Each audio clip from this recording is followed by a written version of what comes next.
regreso en Zona Centro del Magazine. Y como ya les comentamos, esta semana va a ser la semana legal en el programa, así que hoy iniciamos esta secuencia y tenemos una gran visita, como es ya el conocido abogado litigante en materia penal. También es docente, catedrático universitario y muchas cosas más. Con ustedes, Gustavo Carrasco. Un fuerte voto de aplauso a nombre de la familia de Nexo TV, mis queridos amigos. Muchas gracias, Gustavo, bienvenido. ¿Cómo estás, amigo? Muy buenos días. Todo un placer estar acá con ustedes, de verdad. Muchas gracias por la invitación y a vuestra disposición. Te comento que esta es la semana legal aquí en Zona Centro del Magazine, porque muchos de nuestros espectadores y televidentes tienen dudas con respecto al derecho, que tú sabes que tiene muchas ramas, y decidimos iniciar con el derecho penal, que digamos es una de las más llamativas. Sí, naturalmente, ¿no? Definitivamente los medios de los casos que más hablan pues son de los casos mediáticos, y estos abarcan en gran medida los casos penales, ¿no? A veces porque en cierta proporción de la sociedad llama gravemente la atención cuando escuchamos pues crímenes horrendos, ¿no? Aberrantes. Lo último que escuchamos en los medios, que aparecen personas en maletas, entre otras cosas. Y los otros pues delitos también mediáticos son los delitos cometidos por los funcionarios públicos, por los políticos, ¿no? Que llenan pues también los escenarios de los medios, justamente, ¿no? Entonces el derecho penal está muy presente en los medios justamente porque llevamos los casos más polémicos. Claro, como quien dice, hoy en día es el pan de cada día. Este tipo de delitos, de los delitos penales, para muchas personas que nos están viendo desde sus casitas y también por las redes sociales, los invitamos a participar, a que comenten, quizá tienen algún casito por ahí. Aquí tenemos al abogado para resolver sus dudas, pero quiero que empecemos desglosando todo de esta pregunta. ¿Qué sería el derecho penal? ¿Qué es el derecho penal? Bien, vamos a encontrar muchas definiciones, les aporto humildemente el mío. Para esto vamos a remontarnos un poco en la historia. Ya sea que creamos en la creación divina, ¿no?, hechos por un Dios, o en la evolución, que también se respeta ambas teorías, ¿no?, de nuestro supuesto origen, podemos ver que siempre ha habido una forma de regular nuestras conductas. Si creemos en Dios, pues nos ha prohibido inicialmente que no comer la manzana o el fruto, ¿no? Gracias, Eva. Y ya sabemos la consecuencia. La consecuencia era que si comíamos el fruto, nos botaban del paraíso. Comenzábamos a morir. Causa y efecto. Causa y efecto. O si creemos en la evolución, pues de la misma manera, este hecho se da si creemos que hemos sido nómades, cazadores. Obviamente la propiedad ajena era un problema si es que cogías algo mío. Claro. Y si cogías algo mío, pues yo te podía matar, ¿no? Y comenzó el ojo por ojo. Entonces el derecho penal ha estado desde el inicio, desde de la humanidad, porque ha tratado de regular conductas necesarias para poder vivir en sociedad, ¿no? Imagínese usted si sale de su casa, ¿no?, y lamentablemente le hurtan el celular. Uy. Y si no habría, pues, si no estaría tipificado por el derecho penal como un delito, pues no pasaría nada. Claro. ¿No? Lamentablemente. Y entre otros abusos. El derecho penal es una forma de control social. Definitivamente. Y el que hasta el siglo XXI consideramos el más duro. ¿Por qué uso ese término? El jus puniendi, el poder que tiene el Estado, ¿no?, de controlarnos, se ve en su máximo esplendor en el derecho penal. Es por la razón porque yo estudio, bueno, me encanta el derecho penal. El derecho bastante amplio, ¿no? Es tan amplio como la medicina.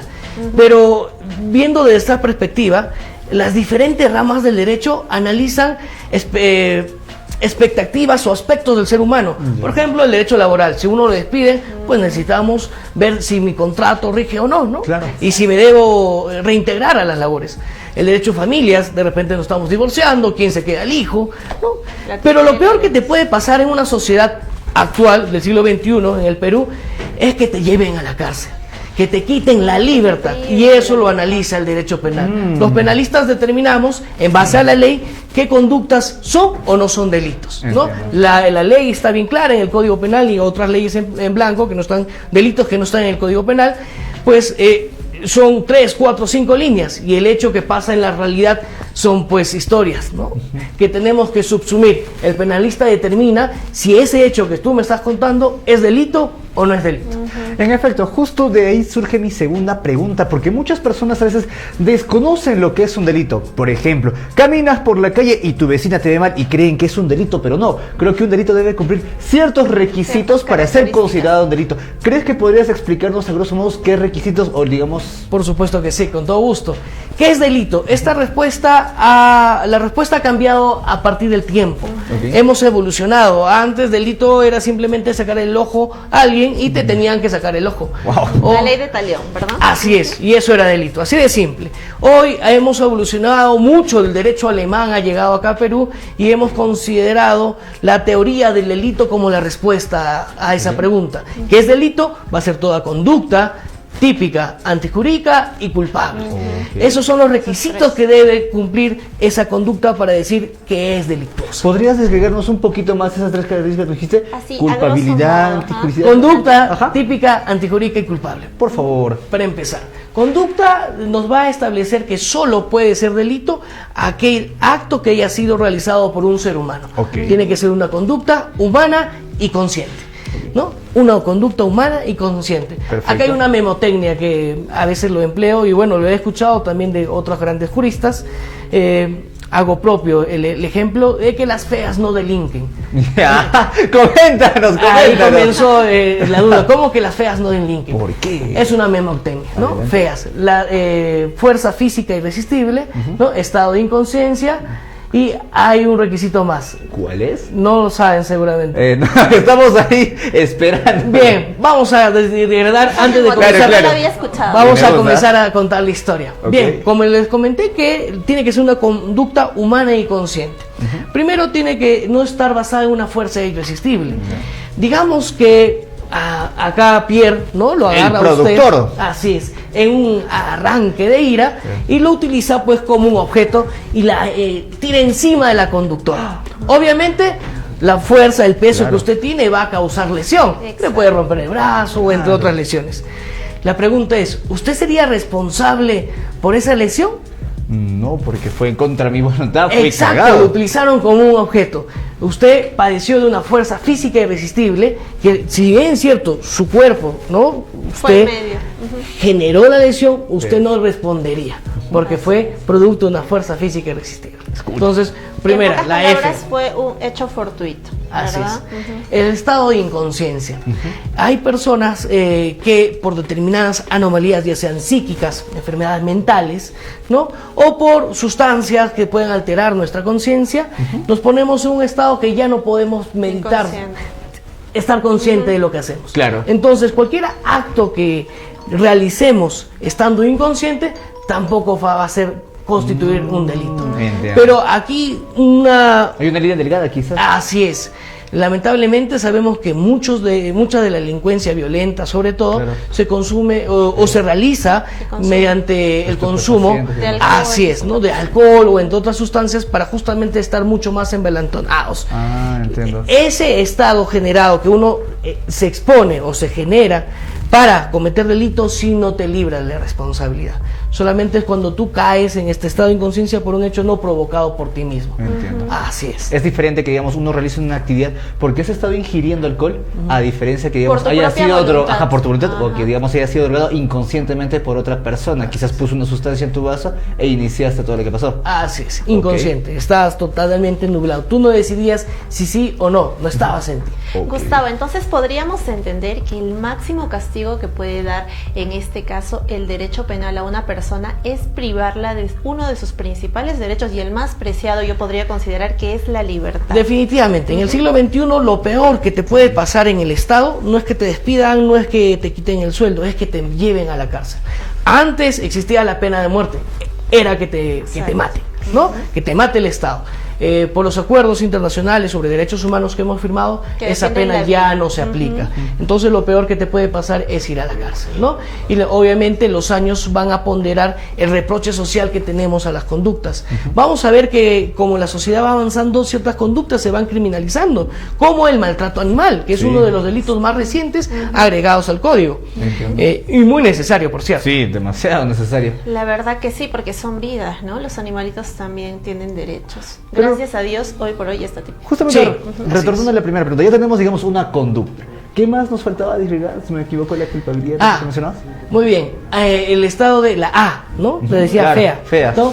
Actos reflejos. Claro. Te doy el siguiente ejemplo. Yo estoy mirando a este lado y alguien pues me sorprende, me genera un susto, ¿no? Te molestas. Así es, y doy por reflejo Autorreflejo. este movimiento. Le puedo lesionar el ojo, ¿no? Claro. Pero ese movimiento fue un reflejo, en realidad no fue meditada la conducta por mí. Para esto voy a remitirnos al Chavo del Ocho. ¿Recuerdan cuando le daban golpecitos aquí con la rodilla y movía la rodilla? Perfecto, entonces era un autorreflejo, no movía él la rodilla. Entonces cualquier conducta que sea autorreflejo, o sea, que no haya sido meditado por ti, sino que fue un movimiento involuntario de tu cuerpo, no va a ser delito, Como más lo que que genere algún daño. Entiendo. ¿En qué se diferencian las faltas de los delitos, ¿no? O sea, faltas graves, ¿cómo podemos diferenciar? Bien, es una línea aquí sí bastante gruesa. El derecho penal estudia el delito, analiza qué conducta es delito, estudia los tipos penales. Ok. Las faltas ya no se ve por el derecho penal, lo ve incluso, ya no lo ve la fiscalía, sino lo ve un juez de paz, es temas mucho menores, ¿no? Okay. Hay un principio que se llama ultima ratio, el derecho penal es, por La así última decirlo, instancia. en la rama del derecho más votada entre todas. ¿Por qué? ¿Por qué digo esto? Porque aplica que si no funcionan las demás ramas, de repente no lo puedes solucionar con derecho administrativo o otro derecho, recién recurres a mí. Es la última a la que tienes que recurrir, la última ratio. Okay. Así es. Entonces aquí el derecho penal solo analiza las conductas más graves que puede haber en una sociedad. Interesante. Hay otra cosita que viene a mi cabeza, porque hoy en día, tú sabes, con el tema que me comentabas de los representantes del Estado, los servidores públicos que paran realizando y realizando muchas actividades, digamos, delictivas, como lo dicen, pero muchos de ellos, digamos, hablan de la famosa prisión preventiva. Un tema que ha estado sonando constantemente en los últimos años. ¿Podrías hablarnos un poco, por favor, de este tema para que el público pueda entender qué es la prisión preventiva? Por supuesto. La prisión preventiva es la excepción de la excepción. Comenzaría con eso. Ok. Debería ser entendido así. Es una medida que no debe ser común ni practicada con normalidad. Ok. ¿Por qué? Lo normal y bajo el principio de inocencia, todo persona, todo peruano es inocente hasta que se muestre lo contrario. Exacto. ¿Y ello cuándo es? Cuando, digamos, hay unas pruebas, lo que... Una sentencia. Una sentencia condenándote y dice, correcto, aquí sí te puedo privar de tus derechos, te puedo llevar a la cárcel, te puedo dar restricciones, te puedo decir que no salgas del país, que firmes, entre otras medidas. Ok. Perfecto, pero no antes, porque antes no se habría comprobado que tú eres culpable. Por eso la prisión preventiva va en contra de este principio. Okay. Porque recién te voy a investigar, recién voy a Durante llevar el proceso. el juicio, pero ya te voy a llevar a la cárcel. ¿Y por qué se da este caso? Bien, es una, siguiendo el derecho italiano, es una medida cautelar. Lo que busca en sí es proteger al proceso, es una medida que se busca garantizar la sentencia. Ante una hipotética sentencia condenatoria, que esta persona pague la sentencia de manera efectiva, no se escape del país o se esconda en ella, ¿no? O tampoco obstruya el proceso de la investigación manipulando testigos, manipulando pruebas. Entonces, la prisión preventiva como principal objetivo debe tener el peligro procesal, ¿no? Que debe estar corroborado que si yo te investigo a ti, dos cosas van a pasar: o te fugas, ¿no?, del país, o te escondes del país, o vas a obstruir la investigación. Entiendo. Eso para ellos nada más debe ser la prisión preventiva. Entiendo. No para todos los delitos. Lamentablemente se confunde y porque existan elementos de convicción ya consideran que debe haber prisión preventiva. No, el principal elemento es el peligro procesal. Entiendo. Porque la prisión preventiva busca proteger la posible sentencia, que puede ser absolutoria. Entonces es una medida en realidad que protege el proceso, ¿no? Ese es el fin de la... No es lo mismo, digamos, procesar un ciudadano común que, digamos, una persona que tiene influencias en el Estado y en diversas entidades del Estado como tal. O alguien que pertenezca a una organización criminal que justamente pueda influenciar, ¿no?, en los testigos o en los peritos. Entiendo. O que tenga altos cargos que pueda manipular justamente a subordinados, ¿no? Ese es el fin, ¿no?, de la prisión preventiva, pero no para cualquier ciudadano. Y con respecto a la prisión preventiva, digamos, ¿cuáles son los plazos máximos? Porque hay muchas personas que a veces no lo entienden, creen que, por ejemplo, la prisión preventiva puede extenderse hasta 5 o 10 años, pero lo que en la realidad Bien, no se refiere. la división que hace nuestro código lo hace en tres tiempos. Vayamos por lo más grave. las prisiones preventivas para organizaciones criminales. 36 meses de prisión preventiva. Esa es la más. 36 meses. Después vayamos a los complejos, ¿no? Que puede ser 18, y los simples 9 meses. 9 meses. Así es. Gustavo, también hay un tema, una teoría muy importante, que es la de la emoción violenta, que quisiera que le expliques, por favor, que trata más o menos que una persona es explicado psicológicamente que puede cometer, tiene unos segundos, ¿no?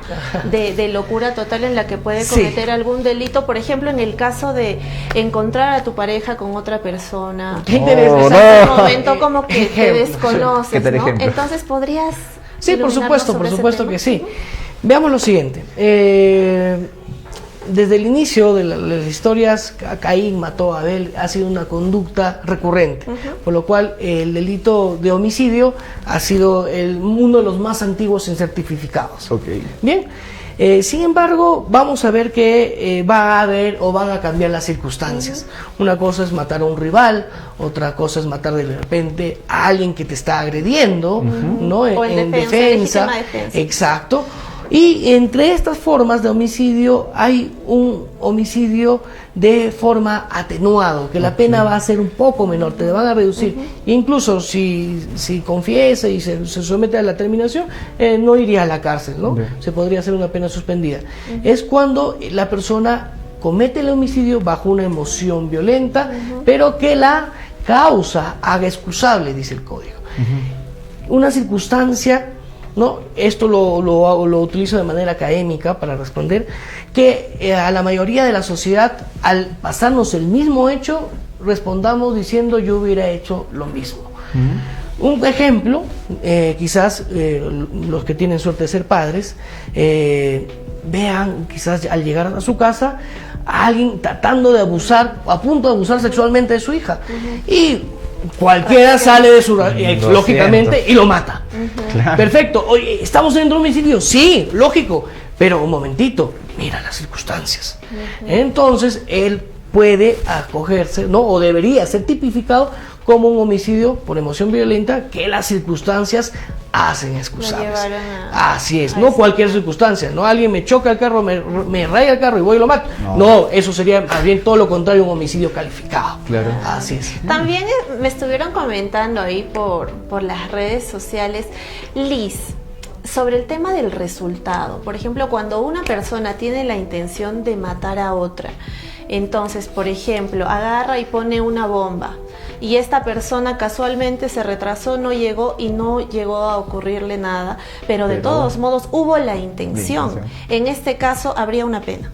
Sí, en grado de tentativa. El Código Penal también prevé la tentativa, ¿no? Cuando el acto no se lleva a consumir, no se lleva, pero sí se llevó a cabo todos los actos de ejecución, ¿no? Pusimos la bomba y todo ello, como ponen el ejemplo.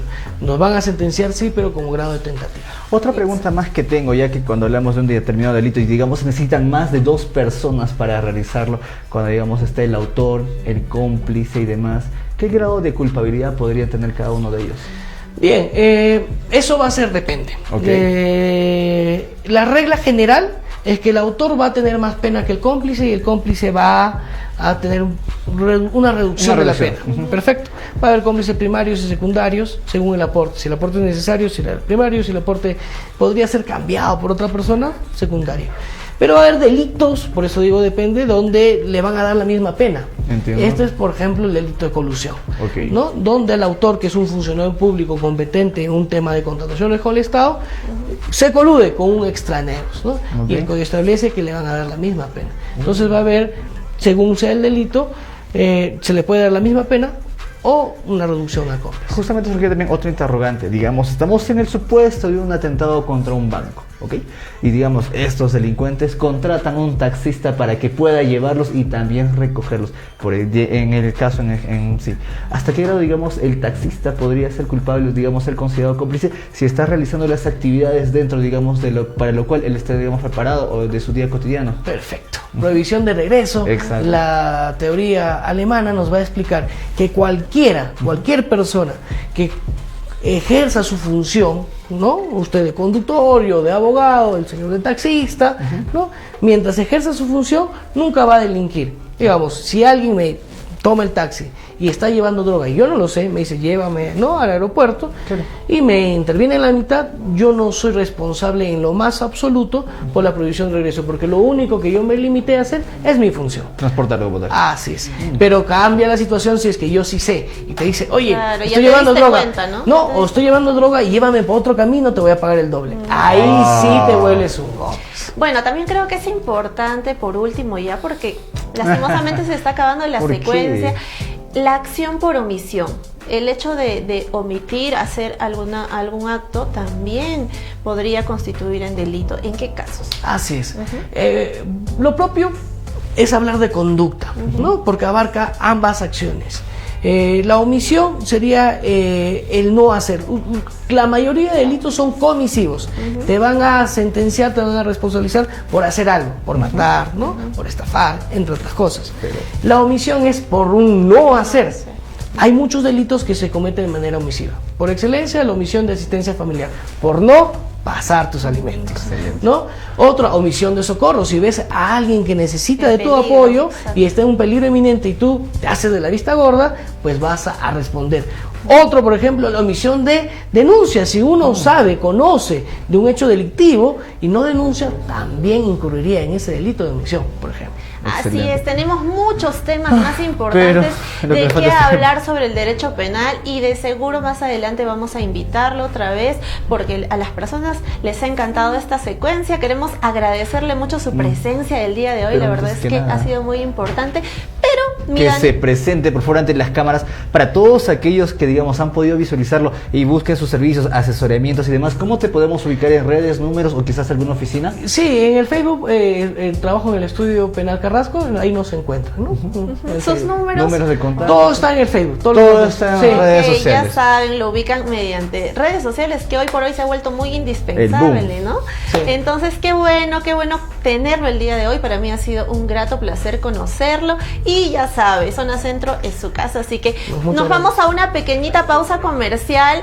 Ya estamos de regreso con más acá en Zona Centro, el Magazine.